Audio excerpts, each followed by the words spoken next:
Hello viewers, this is Adil Rahman and you are watching a session of Forest and Forestry Lecture 2. This is part second, so we will study about forest and forestry. So let's come to forest. What is forest?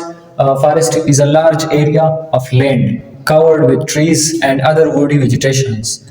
It's a complex ecosystem that support diverse range of plants, animals and microbes. ये एक general definition है forest का। इसमें हम forest इस तरह define करते हैं कि लार्ज एरिया ऑफ लैंड। तो पहला जो शर्त है वो ये है कि large area of land covered with trees and other woody vegetation. जैसे कि हमने पिछले लेक्चर में बताया था कि ट्रीज क्या होते हैं और वुडी वेजिटेशन मतलब ट्रीज क्या होते हैं। Large area of land covered होता है किस चीज से? ट्रीज से और अदर वुडी वेजिटेशन से। It's a complex ecosystem.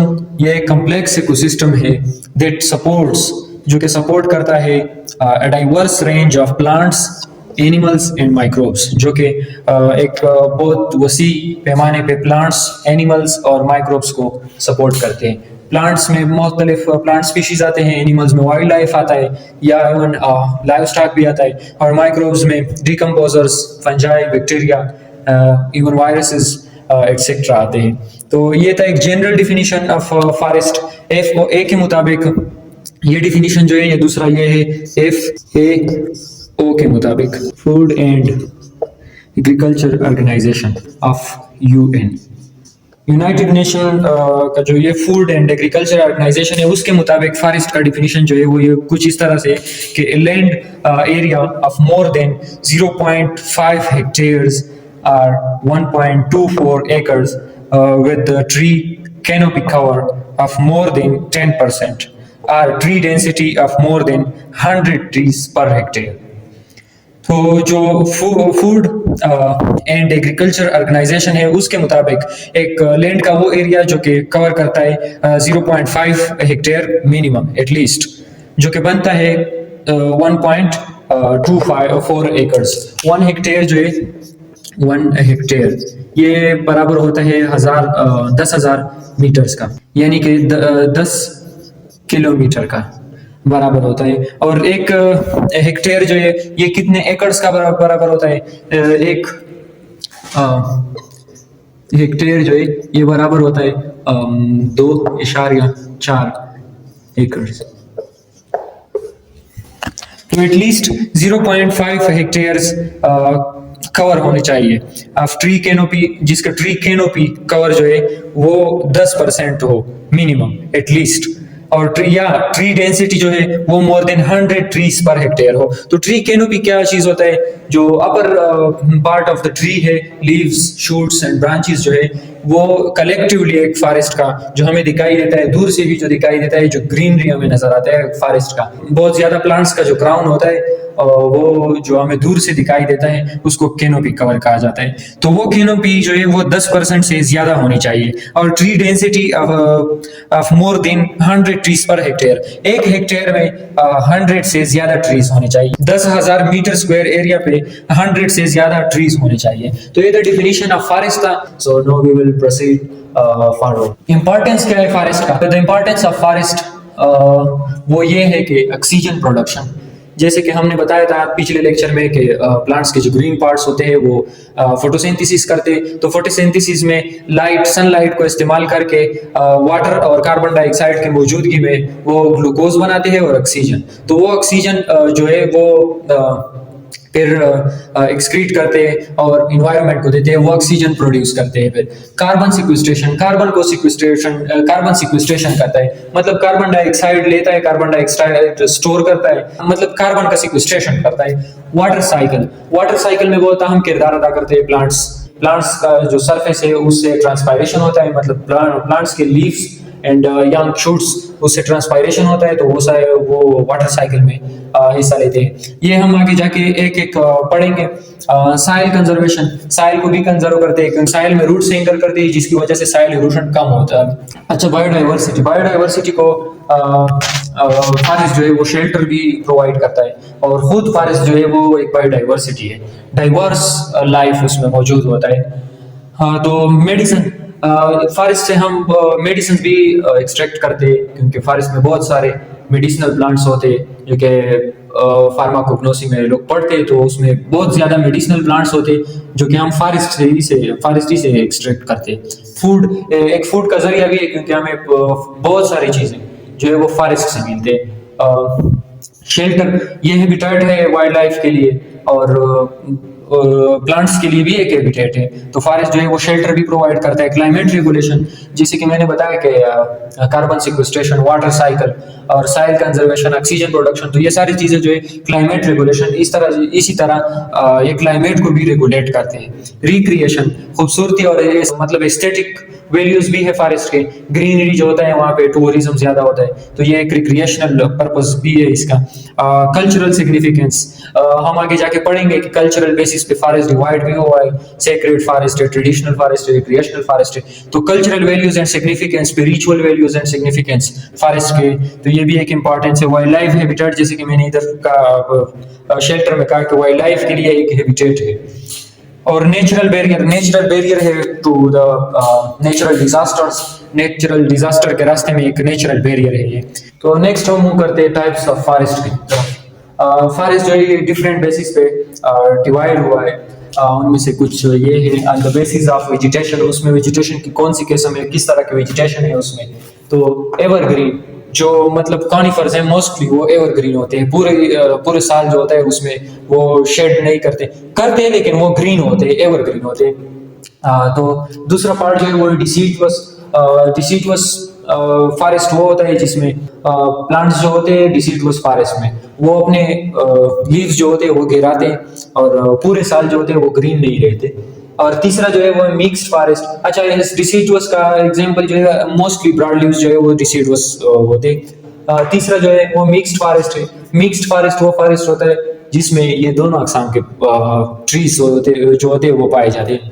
दूसरा है on the basis of function क्या है, तो इसमें प्रोडक्शन फॉरेस्ट होता है, जो हम प्रोडक्शन के लिए हमने लगाया होता है वो फॉरेस्ट प्रोडक्शन फॉरेस्ट कहा जाता है। जैसे कि चांगा मांगा का खैर अभी तो वो मकसद नहीं, लेकिन जब पहले लगाया गया था तो उस वक्त उसका फंक्शन जो था वो प्रोडक्शन फॉरेस्ट था। वो इसलिए था क्योंकि रेल जो होते थे उसके लिए इससे ईंधन हासिल करने के लिए मतलब लगाया गया था। तो दूसरा जो है वो है प्रोटेक्शन फॉरेस्ट, जो हम एनवायरमेंटल प्रोटेक्शन या एनी पर्पस ऑफ प्रोटेक्शन के लिए हम इस्तेमाल लगाया होता है हमने, तो उसको प्रोटेक्शन फॉरेस्ट कहा जाता है। कंजर्वेशन फॉरेस्ट, जो कंजर्वेशनल पर्पस के लिए हमने लगाया होता है वो तो उसको कंजर्वेशनल फॉरेस्ट कहा जाता है। अच्छा, तो प्रोटेक्शन और कंजर्वेशन में फर्क क्या है? प्रोटेक्शन किसी डैमेज, किसी आउटब्रेक से बचाव को प्रोटेक्शन कहा जाता है, और कंजर्व उस स्टेट में मेंटेन रखने को मेंटेनेंस को कंजर्वेशन कहा जाता है। तीसरा जो है on the basis of structure, तो इसमें पहला जो है वो एक क्लोज्ड फॉरेस्ट जिसकी क्राउन कैनोपी जो होता है वो मतलब बहुत ज्यादा हो और सनलाइट जो है वो ग्राउंड को मतलब पहुंचता ना हो, ज्यादा मिकदार में सनलाइट ग्राउंड को पहुंचता ना हो। और दूसरा जो है वो है ओपन फॉरेस्ट वो फॉरेस्ट होता है जिसका ट्री क्राउन मतलब क्राउन कैनोपी जो है वो कवर उतना ज्यादा ना हो कि उसमें सनलाइट गुजर के और जमीन को पहुंच ना सके, तो उसमें काफी मिकदार में सनलाइट ग्राउंड तक पहुंचता है। और तीसरा जो है फ्रेगमेंटेड फॉरेस्ट, ये पेचेस की शक्ल में मौजूद होता है, मतलब एक जगह एक पेच होता है, दूसरी जगह पे तीसरी जगह पे मतलब फासले पे पेचेस होते हैं इसमें। तीसरा जो है on the basis of culture, तो एक है सेक्रेड फॉरेस्ट जिसके स्पिरिचुअल और मतलब इटर्नल वैल्यूज हो, उसको सेक्रेड फॉरेस्ट कहा जाता है। ट्रेडिशनल जिसके कल्चरल, जिसके मतलब कल्चर के लिहाज से ट्रेडिशन के लिहाज से वैल्यूज हो।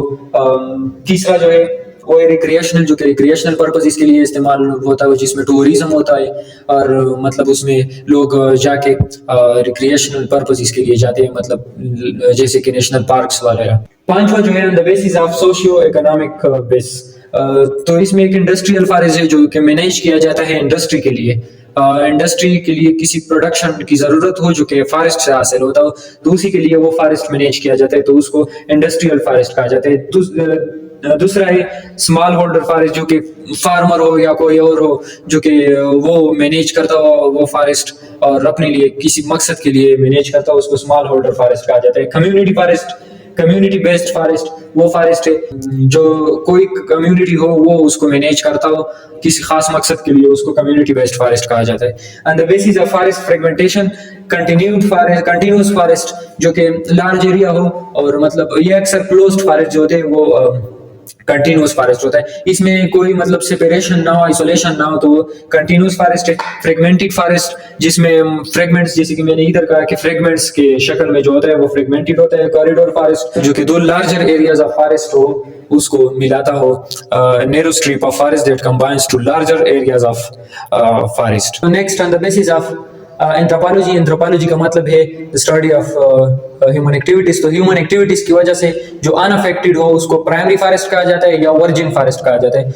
जो इफेक्ट हुआ हो और उसके बाद फिर रिफॉरेस्टेशन किया गया हो वहां पे, तो उसको सेकेंडरी फॉरेस्ट कहा जाता है। On the basis of forest dynamics, तो उसमें स्टेबल फॉरेस्ट जो कि resistant to change in their composition and structure होता है उसको स्टेबल फॉरेस्ट कहा जाता है। जो prone to change in composition and structure उसको अनस्टेबल फॉरेस्ट कहा जाता है। जो जिसमें पीरियाडिक चेंजेस आते हो उसको साइक्लिक फॉरेस्ट कहा जाता है।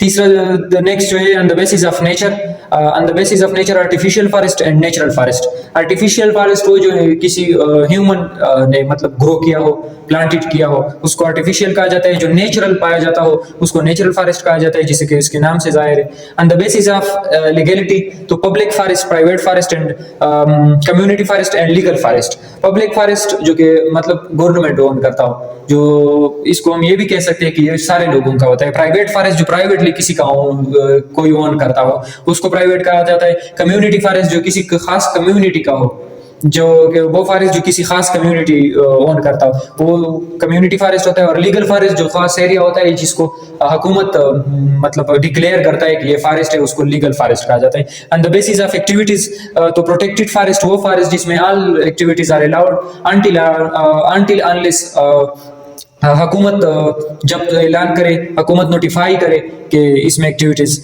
बंद हो गए, तो तब तक उसमें all type of activities are allowed. Conserved forest वो इसके अपोजिट होता है। वो ये कंजर्व्ड फॉरेस्ट वो फॉरेस्ट होता है जिसमें all activities are prohibited until unless the government notify, the government permit them. गुजारा फॉरेस्ट ये जो कम्युनिटी का एक एरिया होता है उसमें फॉरेस्ट होता है, वो प्लांट गवर्नमेंट करता है और उसको मैनेज भी गवर्नमेंट करता है, तो ये गुजारा फॉरेस्ट हो गया। नेक्स्ट जो है on the basis of ecological services, carbon sequestration जो कार्बन को कैप्चर करता है और कार्बन डाइऑक्साइड को कैप्चर करता है और स्टोर करता है और इसीलिए मैनेज किया गया होता है, तो उसको कार्बन सिक्वेस्ट्रेशन फॉरेस्ट कहा जाता है। नेक्स्ट जो है water regulation forest, water regulation forest जो वाटर शेड फॉरेस्ट है उसको वाटर रेगुलेशन फॉरेस्ट भी कहा जाता है। Water proper distribution, water quality, water quantity उसको रेगुलेट करता है, उसको वाटर शेड, और साइल को भी मेंटेन रखता है, साइल को भी डिग्रेडेशन या इरोजन से बचाता है। तो तीसरा जो है इसमें biodiversity conservation forest, biodiversity conservation के लिए ये फॉरेस्ट मैनेज किया जाता है। तो नेक्स्ट जो है वो on the basis of age है। इसमें पहला जो है वो even aged forest. Even aged forest वो फॉरेस्ट होता है जिसमें जिस फॉरेस्ट में मेजॉरिटी ऑफ ट्रीज एक ही एज क्लास में हो, यानी कि एक ही रोटेशन क्लास, यानी एक ही एज क्लास जो है उसमें वो पाए जाते हैं मेजॉरिटी ऑफ ट्रीज, उसको इवन एजेड कहा जाता है। तो इसको स्टैंड भी कहा जाता है। और इवन फॉरेस्ट में हम आगे जाके पढ़ेंगे कि इसमें कौन सा फॉरेस्ट मतलब प्योर फॉरेस्ट होता है, वो हम आगे पढ़ेंगे।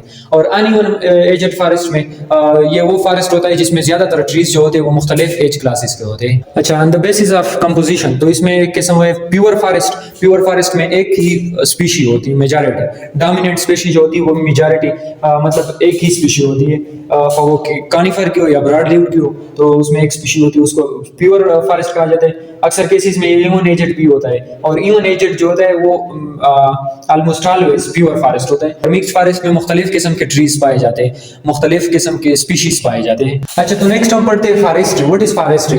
तो डेफिनेशन जो है वो ये है कि the practice of managing forest for various purposes.